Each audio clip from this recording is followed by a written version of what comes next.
Mencius Moldbug, 10 years later, a critical retrospective. April 22, 2017. Who would have thought that some kid, a civil service brat and the grandson of dues-paying members of the CPUSA, who came of age on Usenet discussing Suno's Unix login semantics and apparently submitting text files for CDC's ezine, who are somehow still kicking around, would become an infamous blogger widely credited as the one who kickstarted a tendency in political thought called neo-reaction. April 22, 2007 was Moldbug's debut on twoblowhards.com, publishing his Formalist manifesto, to be republished as the first article on unqualified reservations a day later. Having ostensibly secured himself a reasonable amount of discretionary income in the dot-com boom, he took a sabbatical to read some books, old and new. The product of UR was a series of lengthy blog posts with long-winded digressions, liberal use of quotations and extended commentaries on books written before 1922 offering perspectives that are unsettling to children of very late modernity. Between this were frequent spats with other bloggers, something Moldbug would come back to do again after Scott Aronson urged action against Trump's Executive Order 13,769. See, e.g., his exchanges with liberal biorealist. Summary of his thought. Frequently misinterpreted as a monarchist, he actually regarded it as a subpar form of governance. The common incidence of irresponsible kings, for purely biological reasons, is one of the main reasons cited for the demise of the European monarchical system, which of course created the great continental nation-states now plainly going to the dogs. I think this problem may be slightly overstated. The main reason I would cite starts with E and ends with land, but it is nonetheless a problem. An easy way to see this is to see the royal family as a family business, that business being the state. A sovereign state has no law above it to govern its affairs, and exists solely as a function of its own ability to defend itself. In all other respects, it is exactly the same as any other corporate enterprise. For example, states and private corporations can, should, and usually do use the same accounting conventions, HR procedures, management structures, etc., etc. If sovereignty were not Boolean, the difference between a real estate developer and a state would be a difference of degree. Unfortunately, the monarchies of Europe were already in decline when the most important organizational invention of the last millennium, the joint stock corporation, was born. And, of course, it was born in England, which had already done in its own rightful king and was soon to do away with everyone else's. Therefore, no royalist intellectuals that I am aware of ever proposed converting the old family businesses into what might be called joint stock republics. These joint stock republics are the subject of Neocameralism, his proposed solution to the problem of governing hominids. Neocameralism is just as much a thought experiment as a serious proposal. The idea is to think of a state actor in completely proprietarian terms, with no distinction between a public or private legislator, and as maintaining perfect internal security. As Nick Szabo notes in Corporate Origins of the United States, abbeys, monasteries and dioceses were ecclesiastical corporations. Boroughs and cities were municipal corporations, and a wide variety of other corporations existed including merchant and trade guilds, universities, and hospitals. Royal law did not make a strong distinction between these different kinds of corporations as our law makes today between, for example, commercial corporations and municipal corporations. They were all corporations and bodies politic, whose charters used the same basic form and language and which often were granted various degrees of judicial and police powers as property rights appertinent to or held by the corporation. Moldbug thus drew a distinction between primary property, the inalienable allotment that a state claims as its territory and that has no higher enforceable law, as opposed to secondary property, the various private estates operating under the laws and customs of the primary property holder. Using a twist on the Anglo-American joint stock corporate governance model, a neocameral patch is to be governed by a delegate, surrogate for a CEO, in an absolute fashion, but who is elected and ultimately constrained by proprietary shareholders. The state is essentially a real estate venture writ large and earns profits by maximizing the capital value of its lands, in terms of cash flows discounted by the prevailing rate of interest. A fixed exchange rate for currency, particularly a commodity standard, is assumed as given in order to avoid accounting issues with fiat currency where everything essentially becomes equity. Ethical responsibility is to be replaced by financial responsibility. Related to this is the idea of formalism, an approach to conflict resolution in political thinking that eschews speculative, metaphysical and historical judgments in favor of drawing boundaries regarding ownership based on de facto circumstances. is with no oughts taken to its conclusion. The combination of formalism and neocameralism entails patchwork, a geopolitical order governed by sovereign corporations managing their patches of land based on generally accepted accounting principles, with residents having no voice in the sense of political representation, but only the right to exit and whatever privileges of residency are in the covenant that one signs with the Sovkor. All of this rests on a conception of sovereignty that is Bodinian, and we shall revisit this implication later.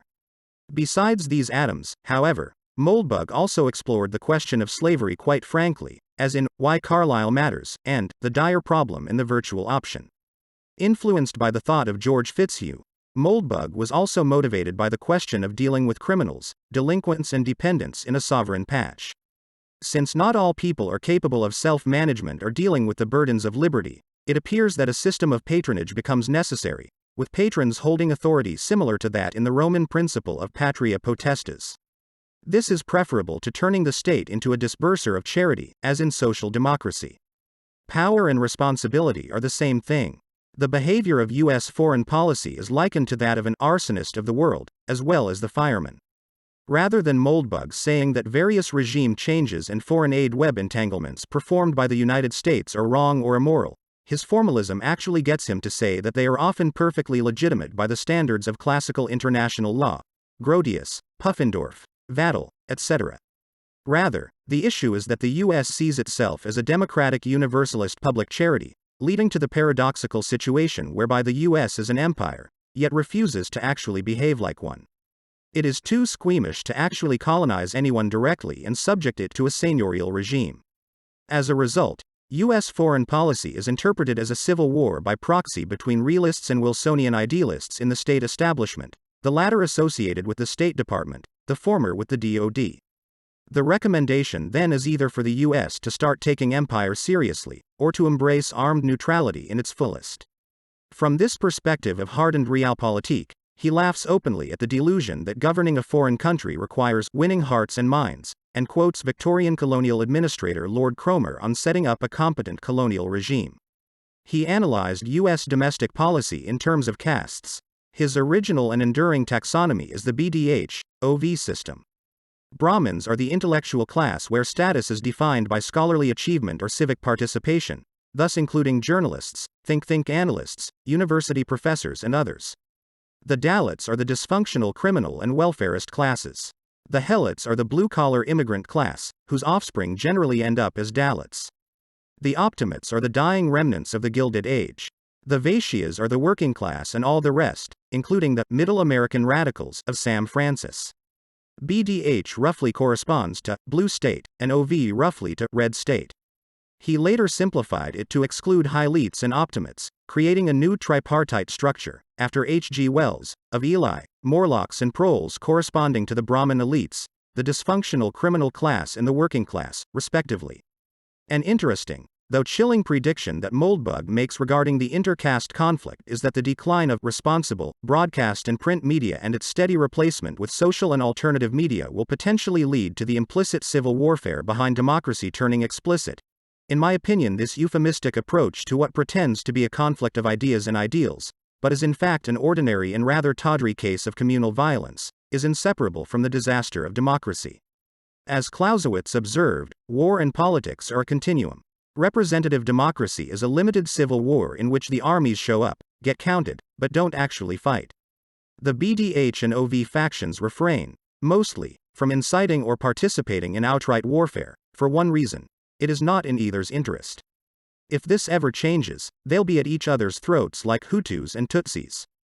Democracy, like all conventions of limited war, is fragile. It's hard to establish and easy to destroy. One of my main concerns is that I think the principal check that keeps the U.S. from degenerating into actual violence is the 75-year-old informational dominance of responsible broadcast and newspaper journalism. This system is dying. It is being replaced by people like Amanda Marcotte and Michelle Malkin. And their followers, if not them personally, seem to have enough pure, 24-karat hate stored up for 10 or 15 really juicy civil wars. Although it is too early to make a call, the ever more frequent recent debacles involving university speaker disruptions and Antifa violence seem to be a foreboding in that general direction. Progressivism is described as a mystery cult of power. Unlike most ruling classes in history which were quite conscious of their position in society, Moldbug argues that the uniqueness of progressivism lies in the systematic self-deception of its followers that it is actually the underdog fighting against reactionary forces that are allegedly in real power. Indeed, this delusion is the key driver that gives progressivism the appearance of a well-oiled machine that runs as if it were either divine providence or a perfectly coordinated conspiracy. This self-organizing distributed march of progress is made possible by the fact that it entices status-seeking ambitious youths into serving under its institutions, believing themselves to really be independent freethinkers trying to improve the world. Moldbug traces the origins of progressivism to the English dissenters, the Puritan thesis, a hypothesis which has attracted quite a lot of dispute. One must admit that Moldbug was rather slippery in general in trying to justify his thesis. However, one of his intellectual heroes, Erich von Kuhnert-Ledin, masterfully argued the same in his book Leftism Revisited. Very briefly, there runs a long line of medieval antinomian and proto-communist heresies from Arnold of Brescia and the Brethren of the Free Spirit right up to heterodox Dominican friars like Tommaso Campanella, who quite rightfully got into trouble with the Inquisition, whose utopian novel The City of the Sunday, 1602, advocated a common ownership of all goods and even the destruction of matrimony and parenthood in favor of holding wives and children as common property as well. The Puritans were part of this lineage, and their sense of self-righteousness is quite visible in episodes like the Boston Revolt of 1689. Their heredity and cultural makeup have then went on to influence American society on a fundamental level and to provide the groundwork for American progressivism. The progressives are constantly engaged in the Brown Scare, an ongoing hunt for fascists under the bed that makes the much more famous Red Scare seem quite trivial in comparison indeed. Given that everyone on the right is quite familiar with this phenomenon, it is more interesting to outline a Moldbug thesis that is popular but quite underappreciated: America is a communist country. AIACC, yet again. AIACC is another thesis that Moldbug could have defended more strongly. He points out Edward Bellamy's National Socialist, in the literal sense, movement and the various utopian communes in 19th century America. Much more interesting, however, is the communist intellectual and party scene that reached its peak at the same time as FDR's New Deal coup, in the 1930s, and Moldbug does allude to this in his discussion of Frieda Utley. The American Marxist intellectual George Novick provides an overview along with a reading list of various memoirs, published in 1967. A pertinent example is the case of Partisan Review, a magazine that began as a CPUSA front publication, only to drift into Trotskyism in the anti-Stalinist left, before finally settling on a synthesis of social democracy and American civic nationalism. The latter is, of course, what we call neoconservatism. Not only is the kingdom of the progressives not of this world, they have a typically Gnostic revulsion against the constraints of material reality. Thus, again unlike most other ruling classes, the progressives dislike the customs and traditions of their country on a visceral level.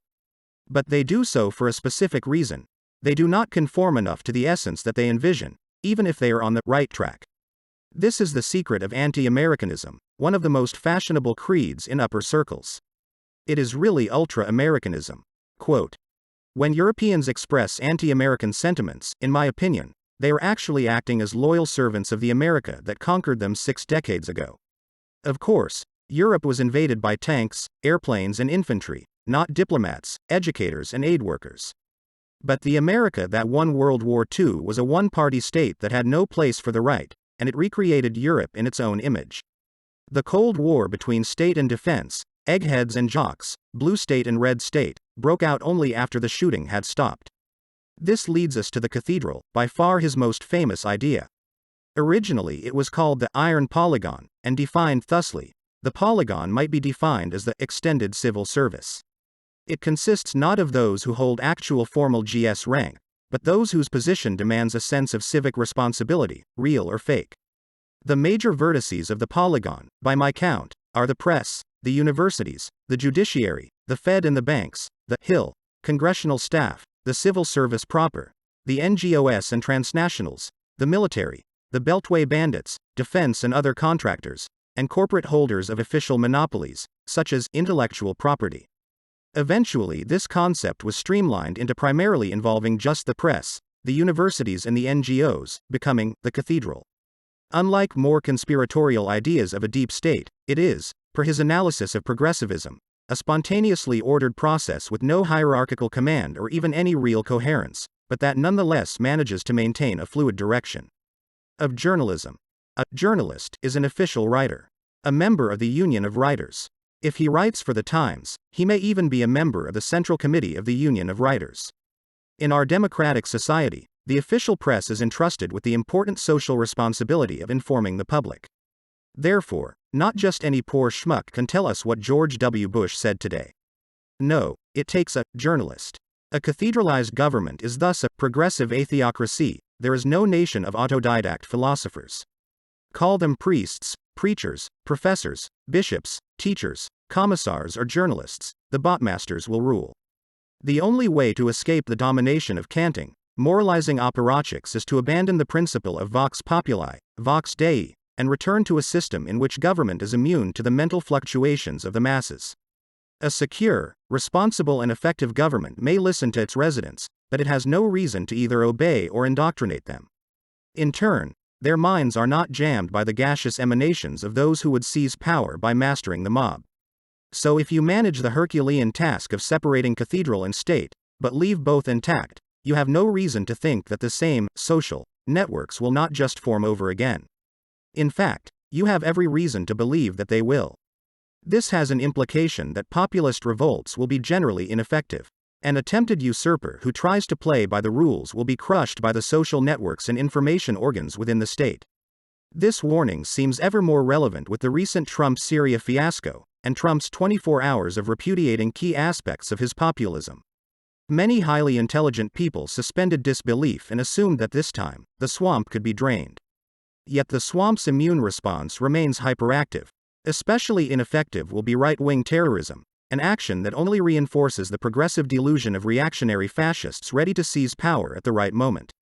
Effective terrorism is a Mutt and Jeff act, where Jeff is an interested third party ready to make concessions or justify the terror act as a legitimate grievance. In an age where all remnants of an old European aristocracy have been permanently liquidated, Jeff only cooperates with those in line with the march of progress. A corollary of the cathedral is Moldbug's creative inversion of the democratic peace theory, the permanent civil service peace theory. Liberal democracies appear relatively stable because they are not really democratic at all in the same way that Jacksonian America once was with the spoils system, ethnic political machines and paramilitary organizations marching on the streets.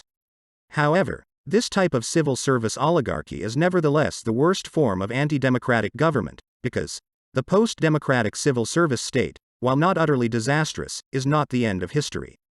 It has two problems. 1. The size and complexity of its regulatory system tends to increase without bound, resulting in economic stagnation and general apathy. 2. More critically, it can neither abolish democratic politics formally, nor defend itself against changes in information flow that may destabilize public opinion. Notably, the rise of the internet disrupts the feedback loop between public education and political power, allowing non-canonical ideas to flourish. If these ideas are both rationally compelling and politically delegitimating, the state is threatened. Therefore, even if we don't get civil war after the inevitable downfall of responsible journalism, the Brezhnevite sclerosis, infrastructural decay, social alienation and crime are bad enough. Elaborating on this state of affairs, one of Moldbug's best political satires was his essay on rotary management, a thought experiment where a for-profit company is run like a parliamentary democracy. Criticisms. That, then, covers the main aspects and positive sides of Moldbug's thought. But now it is time to point out his many shortcomings. All of them ultimately flow from three things. 1. His reservationist epistemology, which denies a place for sources of knowledge outside of irreducible and untranscendable reason. 2. His Bodinian, and ultimately Roman, conception of sovereignty, and 3. His Machiavellianism and frequent resort to raison d'etat. Neocameralism has a paradox in its formulation. Moldbug takes sovereignty as absolute and not beholden to a higher authority, yet he trusts that a neocameral state will choose to remain financially responsible. He openly admits reservations, but later writes them off. For simplicity, our realm will do its books in gold. The spectacle of a sovereign corporation that maintains accounts in its own script is a fascinating one, at least from a financial perspective, and we cannot write it off quite so casually as yet another 20th century monstrosity. It is not impossible that fiat currency can be made to turn a buck. It is unlikely that the proprietors will want their dividends in it, however. In fact, with scrip functioning as a way of being able to theoretically indefinitely expand one's assets and thus to make one's liabilities serviceable almost on the fly, it becomes a very tempting finance strategy. Particularly for larger patches or patches with more capital-intensive economies where residents are allowed to be shareholders. As long as NGDP growth is steady enough to mask or swallow public debt, legal tender laws are in effect and tax payments are mandated to be in scrip, one can comfortably play such an accounting game for extended periods of time. Even better, one can maintain some sort of nominal pretense of a commodity standard as an external standard of value, but employ old tricks that the Bank of England famously played, such as suspending convertibility of notes at inopportune times. This can be expected to occur unless the quantity of patches is great enough to approach perfect competition, an unlikely event as patches could well benefit from consolidation for anything from customs unions to exploiting scale economies. The essential question is, why would an absolute power remain financially responsible when its position makes it safe to cheat? Moldbug actually goes into the possible failure cases in Neocameralism and the Escalator of Masarchy, and some of them appear likely. Although Moldbug had many literary influences, one book that seemed to be particularly valuable to him was James Burnham's The Machiavellians, a survey of the Italian elitist school of sociology in the early 20th century. Unlike other Trotskyists who jumped to the right, relatively speaking, anyway, Burnham never had any pretensions of democratic universalism. Nevertheless, a Machiavellian like him proved to be a highly valuable ideologue for the foreign policy agenda of the National Review. Quoting from Kevin J. Smant's biography of Burnham, pp.67-68, about the 1950s, he made specific suggestions infrequently, but typical were ideas put forward in late 1957. A policy of Balkan politics and paramilitary action would detach Albania from the Soviet sphere. Ed's note. Hoxha would later split on his own initiative after he deemed the Khrushchev thaw counter-revolutionary, with Burnham arguing that Albania was the Soviets' least defensible satellite, and thus vulnerable to a US-inspired internal coup backed up with force. Secondly, the US could demand, with a full propaganda offensive, free elections throughout Korea, as a basis for reunification. This assumed that a pro-Western candidate would win, and that at the least Soviet resistance to elections would give the US a clear propaganda victory. Another Burnham proposal urged the formation of military units from Eastern European exiles. The units could be integrated into NATO and used in insurgency warfare against communist guerrillas in the Third World. At the least they would be a morale booster for those still trapped in Eastern Europe. Devious stuff. The latter proposal comes close to being Operation Gladio. One of the best overviews of Machiavellist doctrines remains that of the famous German historian Friedrich Meinecke. Of Machiavelli himself, he writes that he did not by any means absorb the whole of the Renaissance movement. He did not share its religious needs, or its urge towards speculative philosophy, and, although unconsciously steeped and bathed in its aesthetic spirit, he still did not value its artistic attempts particularly highly. His passionate interest was the state, the analysis and computation of its different forms, functions and conditions for existence, and thus it was that the specifically rational, empirical and calculating element in Italian Renaissance culture reached its peak in him. Moreover, he subscribed to the humanistic vision that medieval Christendom represented the Dark Ages, in spite of his outward respect for the Church and for Christianity, frequently mingled with irony and criticism, and in spite of the undeniable influence which the Christian view had on him, Machiavelli was at heart a heathen who leveled at Christianity the familiar and serious reproach, Discourses on Livy 2, of having made men humble, unmanly and feeble. With a romantic longing he gazed towards the strength, grandeur and beauty of life in antiquity, and towards the ideals of its mundana gloria. Eric Voegelin also pointed out that the conquests of Timur and particularly his capture of the Ottoman Sultan Bayezid I during the Battle of Ankara in 1402, made him something of a heroic symbol against Islamic encroachment to plenty of Renaissance humanists. This in combination with the various succession conflicts that were to ravage the Italian peninsula a century later and break the balance of power equilibrium established in the Treaty of Lodi, would create an intellectual environment favorable to nihilistic conceptions of Machiavellic. The absolutist conception of sovereignty is essentially a pagan city-state idea awkwardly implanted back into Christian political thought, which, from the time of the Carolingian monks up to even the humanistic Erasmus, has been based on the doctrine of the two swords most succinctly expressed by Pope Gelasius I in a letter to Emperor Anastasius in 494. there are two powers, august emperor, by which this world is chiefly ruled, namely, the sacred authority of the priests and the royal power. Of these that of the priests is the more weighty, since they have to render an account for even the kings of men in the divine judgment. You are also aware, dear son, that while you are permitted honorably to rule over humankind, yet in things divine you bow your head humbly before the leaders of the clergy and await from their hands the means of your salvation. In the reception and proper disposition of the heavenly mysteries you recognize that you should be subordinate rather than superior to the religious order, and that in these matters you depend on their judgment rather than wish to force them to follow your will. If the ministers of religion, recognizing the supremacy granted you from heaven in matters affecting the public order, obey your laws, lest otherwise they might obstruct the course of secular affairs by irrelevant considerations, with what readiness should you not yield them obedience to whom is assigned the dispensing of the sacred mysteries of religion? Accordingly, just as there is no slight danger in the case of the priests if they refrain from speaking when the service of the divinity requires, so there is no little risk for those who disdain, which God forbid when they should obey.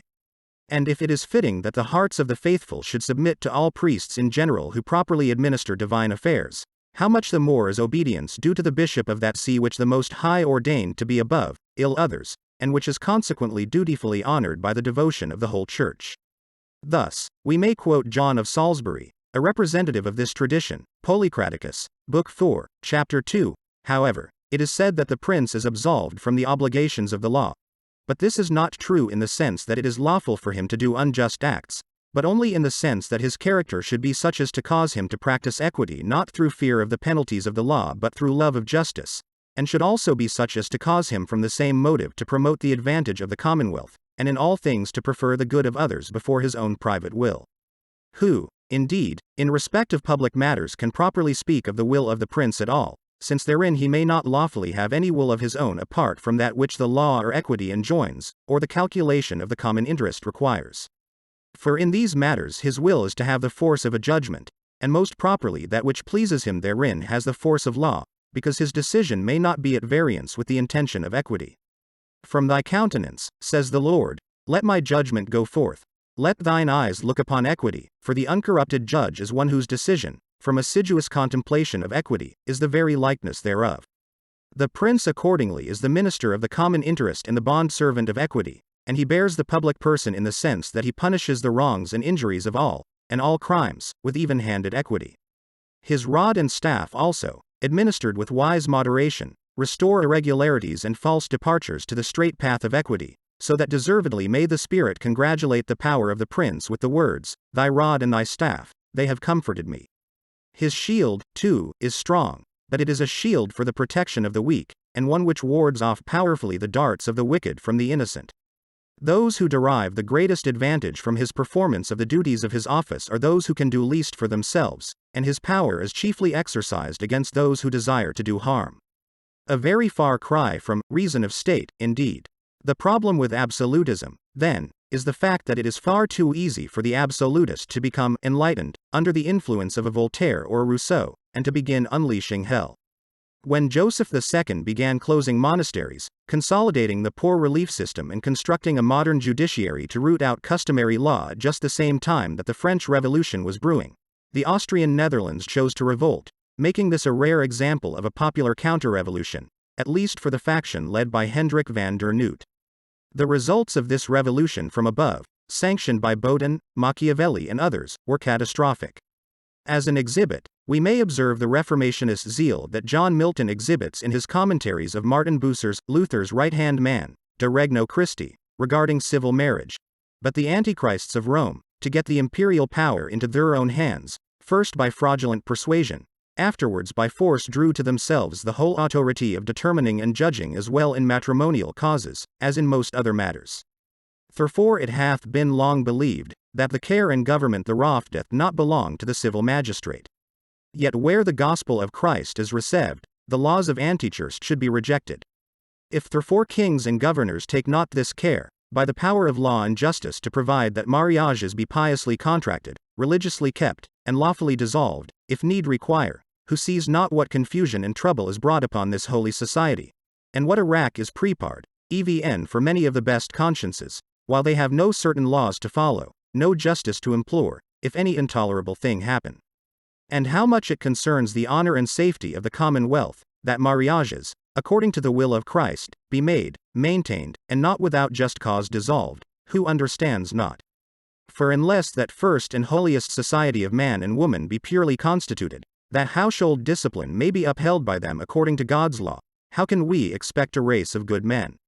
Let your majesty therefore know that this is your duty, and in the first place, to reassume to yourself the just ordering of matrimony, and by firm laws to establish and defend the religion of this first and divine society among men, as all wise lawgivers of old, and Christian emperors have carefully done.